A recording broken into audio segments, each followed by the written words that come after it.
नमस्कार, मैं हूं आपके साथ मयंक। आज 13 तारीख है और अमेरिका और ईरान के बीच अब भयानक जंग छिड़ चुकी है। ऐसी जंग जिसकी चपेट में अब पूरा अरब है और इस समय 5 अरब देश ऐसे हैं जिन पर ईरान की तरफ से सीधे हमले हो रहे हैं। पहले हम अमेरिका के हमलों की बात करेंगे। अमेरिका की तरफ से हॉर्मूज के आसपास जितने आइलैंड्स हैं, केशम आइलैंड्स हो, अबू मूसा आइलैंड है, बंदर अब्बास, सब जगह जो है वो ईरान के मिसाइल लॉन्चर्स और रडार्स को निशाना बनाकर हमले किए गए हैं। ईरान के 12 शहरों में धमाके की खबरें आ रही हैं, अलग अलग जगह हमले किए गए हैं। केशम आइलैंड पे देखिए, जितने सबसे बड़ा ऑयल रिजर्व अगर ईरान का कहीं है तो वो केशम आइलैंड पर है। यहाँ पर डिफेंस सिस्टम्स भी लगे हुए हैं। केशम आइलैंड सबसे बड़ा निशाना है अमेरिका का। इसके अलावा बंदर अब्बास में हमले हैं, कमरान में हमले हैं, यज़्द में हमले हैं और इसके साथ ही बुशर में भी धमाके की खबरें आ रही हैं। लगातार ईरान के परमाणु सेंटर्स के आसपास जो है वो धमाके हो रहे हैं। इस तरह की खबरें हैं। परमाणु सेंटर्स पर धमाकों को लेकर हम अलग से बात करेंगे, लेकिन अमेरिका के इन हमलों का करारा जवाब देना शुरू कर दिया है ईरान ने। 5 अरब देश ऐसे हैं जिन पर नए हमले हुए हैं, ताज़ा हमले हुए हैं और बड़ा नुकसान की खबर आ रही है अमेरिका को। सबसे बड़ी खबर है कुवैत से। बताया ये जा रहा है कुवैत में ईरान के बड़े हमले में कई अमेरिकी सैनिकों की मौत हो गई है। इस तरह का दावा ईरान की तरफ से किया जा रहा है। कई एजेंसीज जो हैं इस तरह की बात कर रही हैं। अब कुवैत पर यह हमला बेहद अहम क्यों है, यह समझने की जरूरत है। Iran Islamic Revolutionary Guard corps claims it has struck a major blow to US military power in Gulf, asserting that a precision drone strike successfully destroyed advanced American HIMARS launch platform stationed in Kuwait. Kuwait में America का missile launch base और ख़ास तौर पर जो rockets होते हैं HIMARS, जो रॉकेट्स लॉन्च पैड था, इसको सीधा हिट किया गया है ड्रोन से भी और मिसाइल से भी। और बताया जा रहा है कि यहाँ पर कई अमेरिकी सैनिकों की मौत हो गई है और कई अमेरिकी सैनिक घायल है। यानी आप सरल शब्दों में समझे, कुवैत का वो बेस जहाँ से अमेरिका मिसाइल लॉन्च कर रहा था, रॉकेट लॉन्च कर रहा था, उसको सीधा हिट कर दिया है ईरान ने। इसके अलावा देखिए, दूसरा सबसे बड़ा हमला जो ईरान की तरफ से किया गया है वो बहरीन में किया गया है और बहरीन में भी शेख ईसा एयरबेस जो है उस पर सीधा मिसाइल्स हिट हुई है। अमेरिका के 5वें बेड़े के हेडक्वार्टर पर फिर मिसाइल्स दागी गई हैं। जो खबरें हैं, the IRGC says it targeted several facilities at Sheikh Issa Air Base in Bahrain in the second phase of retaliatory operation. In a statement, IRGC said its airspace forces struck helicopter maintenance facility, a hangar housing a P-8 aircraft and a US military drone command and control center.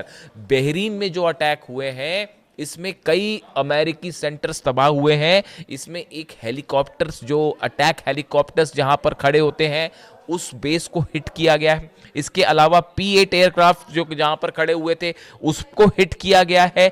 साथ ही जो hanger होता है और जहां पर कई planes रखे होते हैं, मेंटेनेंस का काम होता है, इसको हिट किया गया है। इसके बाद ये कहा जा रहा है कि यहां पर कई प्लेन्स और हेलीकॉप्टर्स अमेरिका के तबाह हो सकते हैं, जिसको लेकर कंफर्मेशन अभी सामने आना बाकी है। देखिए, पिछली बार भी ऐसे ही हुआ था, एक हैंगर को हिट किया था, उसके बाद वहां पर कई एयरक्राफ्ट के नुकसान हुआ था और बाद में खबर आई थी। ऐसे ही बहरीन में जो ये हेलीकॉप्टर हैंगर्स और मेंटेनेंस फैसिलिटीज को हिट किया गया है, बताया जा रहा है यहां पर कई हेलीकॉप्टर और प्लेन अमेरिका के जल गए हैं। इस तरह के दावे हो रहे हैं और कमांड एंड कंट्रोल सेंटर पर भी मिसाइल गिरी है। इमाद मिसाइल से हमले हुए हैं, कद्र से हमले हुए हैं, खैबर शेकन मिसाइल से हमले हुए हैं। ये वो 3 मिसाइल्स हैं जिसका इस्तेमाल अरब देशों पर हमले के लिए किया जा रहा है। यानी आप देखिए, कुवैत में बड़ा नुकसान है, बहरीन में बड़ा नुकसान है। ये जो हमले हो रहे हैं, देखिए इसमें गौर करने वाली बात ये है, इसमें ईरान की एक बार फिर एक्यूरेसी देखने को मिल रही है। आप देखिए, कुवैत में जो हमले हो रहे हैं वो HIMARS सिस्टम को निशाना बनाया गया। बहरीन में 5th जो फ्लीट है उसको नुकसान पहुंचाया गया, और हेलीकॉप्टर का जो मेंटेनेंस है और प्लेन्स का मेंटेनेंस सिस्टम है इसको उड़ा दिया गया। इससे बताया जा रहा है कि जो इस तरह से अमेरिका मिसाइल लॉन्चर्स को हमले कर रहा है, रडार्स को नुकसान पहुंचा रहा है ईरान के, उसी का बदला लेते हुए अमेरिका की फैसिलिटीज को भी उड़ाया जा रहा है। देखिए आप ये जिस नेचर ऑफ अटैक आप देखिए और जो लोकेशंस पे हमले हो रहे हैं ये बता रहे हैं कि किस तरह से 1-to-1 जो है वो लड़ाई जा रही है।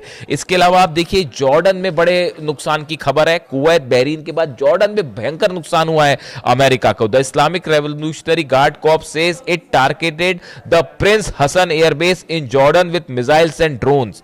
जॉर्डन का जो प्रिंस हसन एयरबेस है इसको निशाना बनाया गया है, और यहां पर जो है कई फ्यूल डिपोज को भी निशाना बनाया गया। एम्यूनिशन स्टोर फैसिलिटीज हैं वो भी तबाह हुई हैं। इस बेस के आसपास हथियारों को रखने का बड़ा भंडार था, एम्यूनिशन स्टोरेज फैसिलिटी थी, उसके ऊपर मिसाइल गिरी है, और इसके साथ ही फ्यूल डिपोज जो थे जहां पर फ्यूल रखा जाता है जेट्स में भरने के लिए और हेलीकॉप्टर्स में भरने के लिए, इसको भी सीधा हिट किया गया है। यानी आप देखिए जैसे हमले अमेरिका कर रहा है बिल्कुल उसी तरह के उतने ही घातक बल्कि उससे ज्यादा घातक हमले जो है वो ईरान की तरफ से किए जा रहे हैं। यानी अब ये लड़ाई देखिए, लड़ाई जो है वो अब सेंटकॉम वर्सेस अहमद वाहिदी हो रही है। अहमद वाहिदी साहब IRGC चीफ हैं, उनके हाथ में सब कुछ कंट्रोल है और बड़े ही स्पेसिफिक टारगेट्स के साथ हमले कर रहे हैं। देखिए थोड़े दिनों पहले बयान आया था, मैंने अपने पिछले की वीडियो में बताया था आपको कि IRGC की तरफ से कहा गया कि हम जो रिटेलिएशन करेंगे, जो जवाब देंगे अमेरिका को, वो 3 फोल्ड का होगा। पहले हमले बताए गए थे जो पिछले 3-4 दिन पहले देखने को मिले, उनमें ऐसी जगहों पर हमले हुए जहां पर अमेरिका की कुछ फैसिलिटीज़ हैं या अमेरिका के बेस हैं उस पर हमले हुए, लेकिन वो हमले उतने प्रिसाइज नहीं थे। लेकिन अब हमले कैसे हो रहे हैं, अमेरिका के हैंगर को उड़ा दिया गया, हेलीकॉप्टर फैसिलिटी को उड़ा दिया गया, फ्यूल जहां रखे थे उसको उड़ा दिया गया। अब बड़े स्ट्राइक जो है वो स्पेसिफिक हो रही हैं। इसके अलावा UAE पर भी देखिए ड्रोन्स दागे गए हैं, मिसाइल्स दागी गई हैं जिसको शायद इंटरसेप्ट किया गया। हालांकि अभी UAE उतना बड़ा टारगेट नहीं है कि अबू धाबी और दुबई में वैसे धमाके अभी नहीं है या वैसा हमला नहीं है, लेकिन फिर भी स्ट्राइक्स तो वहां पर भी लॉन्च कर दी गई हैं, ड्रोन्स वहां पर भी लॉन्च किए गए हैं। इसके अलावा आप देखिए हॉर्मूज में इस समय जो है वो हॉर्मूज में भयानक जंग जारी है। हॉर्मूज में बताया जा रहा है कि जो अमेरिका के शिप्स हैं, अमेरिका के शिप्स को एक बार फिर अबू मेहदी मिसाइल से टारगेट किया गया है। ईरान की तरफ से बात साफ कर दी गई है, और जैसी खबरें कल बीती रात की थी कि 2 और जहाज ऐसे हैं जिन पर फायर किया है ईरान ने। यानी ये साइप्रस के जहाज को जलाने के बाद जो खबरें थी बीती रात को 2 जहाज़ों को और टारगेट किया है ईरान ने, और IRGC की तरफ से बात साफ कर दी गई कि अब हॉर्मूज पूरी तरह से बंद है, यानी हॉर्मूज से अब कोई जहाज़ नहीं निकल पाएगा। ऐसी सूरत में अमेरिका की वॉरशिप्स खड़े हुए हैं। इस तरह की भी खबरें हैं कि अमेरिका ने अपने शिप्स को पीछे खींचना शुरू कर दिया है, इस लिहाज से कि वो सीधा सीधा ईरान की मिसाइल रेंज में ना आए। खास तौर पर अब्राहम लिंकन को लेकर मूवमेंट की खबर है। वो ओमान के पास था, ईरान के काफ़ी करीब पहुंच गया था, सिर्फ 150 मील की दूरी पर था, उसको थोड़ा सा पीछे खींचा गया है इस लिहाज से कि अमेरिका की ईरान की कोई मिसाइल ने अगर सीधा हिट कर दिया अब्राहम लिंकन को तो मुश्किल हो जाएगी, तो उसको मैनेज करने की कोशिश की जा रही है। इसके अलावा देखिए इसराइल की तरफ से एक बार फिर बड़ा बयान आया है। कार्ट्स जो है डिफेंस मिनिस्टर, उन्होंने कहा है कि एक बड़ी जंग के लिए इजराइल तैयार है जो कई दिनों तक चलेगी, लंबी जंग चलेगी। यानी अब जो मूवमेंट है, जो हालात है, अमेरिका की तरफ से ये कोशिश है कि इसमें नेटो देशों को भी शामिल किया जाए, इजराइल भी इसमें शामिल हो और ईरान के खिलाफ एक लंबा ऑपरेशन किया जाए। डोनाल्ड ट्रंप ये चाहते थे, नहीं चाहते थे, लेकिन अब वो इसके अंदर है, वो इसमें अंदर आ चुके हैं। और इसकी सबसे बड़ी ये जो नया वॉर शुरू हुआ है, ये नए वॉर की आधारशिला बेस वहां रख दिया गया था जब अली खामनी साहब का फ्यूनरल हुआ था। देखिए मैं आपको बार बार ये बात कह रहा था, उस फ्यूनरल के बीच में जो रिएक्शंस देखने को मिले, जो लोगों का गुस्सा देखने को मिला, उसने उस MOU और तमाम समझौते वाली जो संभावना थी उसको जलाकर खाक कर दिया। इस समय ईरान में एक शख्स की ये मांग है कि किसी सूरत में कोई डील नहीं होनी चाहिए अमेरिका से, ना यूरेनियम को लेकर ना न्यूक्लियर मुद्दे को लेकर, कोई बात नहीं होनी चाहिए। अब मुस्तफ़ा खामनी साहब का जो बयान मैंने आपको कल वीडियो में बताया था, उनकी तरफ से बात कही गई है कि हम जो है अली खामनी साहब के हत्यारों से बदला लिया जाएगा, उनके पाक खून का बदला लिया जाएगा, यानी मैसेज संदेश साफ है। और इसी बीच में अमेरिका के सीनेटर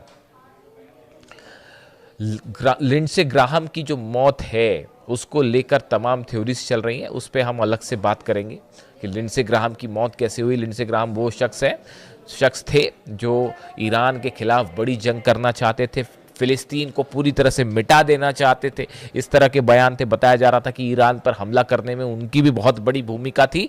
फिलहाल उनकी मौत हो चुकी है बड़े रहस्यमय हालात में, और उसको लेकर अब तमाम थियोरीज सामने आ रही हैं, उस पर अलग से चर्चा करेंगे। लेकिन फिलहाल हालात ये है कि 5 अरब देश इस समय ईरान के IRGC के ईरान की मिसाइलों के निशाने पे हैं, और खैबर मिसाइलों ने, इमाद और कद्र मिसाइलों ने अरब में हाहाकार मचा रखा है। इससे जुड़ा जो भी अपडेट होगा, लेटेस्ट अपडेट आप तक पहुंचाऊंगा। Thank you so much.